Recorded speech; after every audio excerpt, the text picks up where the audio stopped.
As he sat there, a small bell in the room began to ring. It started softly, then grew louder and louder. Other bells in the house began to ring as well. Suddenly, the bells stopped, and a new sound began. "It's nothing. I won't believe it." But he had heard the clanking of chains. They were coming up the stairs and toward his room. Through the heavy doors and into the sitting room came the sound. There, in the light thrown by the fire, Scrooge could see the ghost of Jacob Marley. Scrooge was surprised to see the ghost, but not so frightened that he was afraid to ask questions. "Who are you?"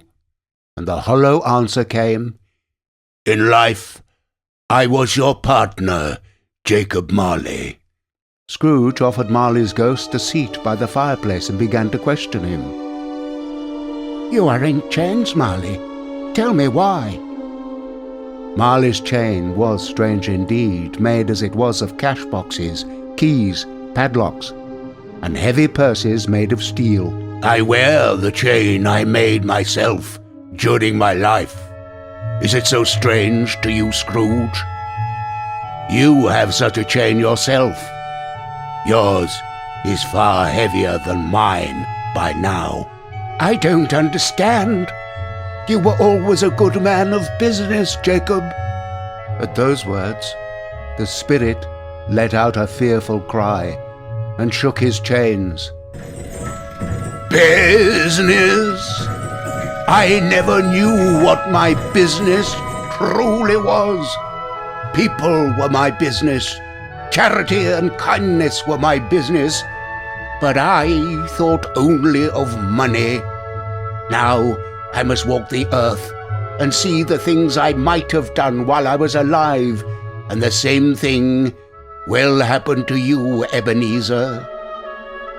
At this, Scrooge grew very much afraid, and he fell on his knees. "Is there no hope for me, Jacob?"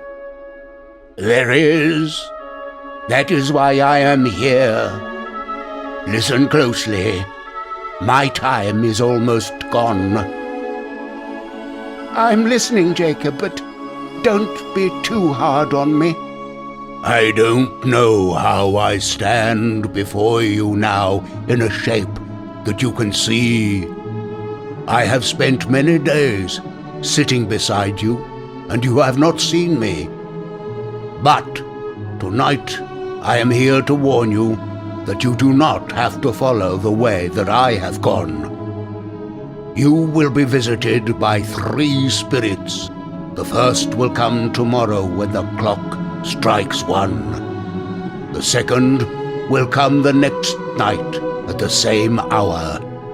The third will arrive the next night after the last stroke of 12. You will see me no more, but remember what has passed between us." Marley finished what he was saying and floated backward through the window into the night. Scrooge looked out after him and saw other figures in the air, all in chains like Marley's ghost. Many had been known to Scrooge during their lifetimes. All of a sudden, the spirits and their voices faded away. The night became as silent as it had been before.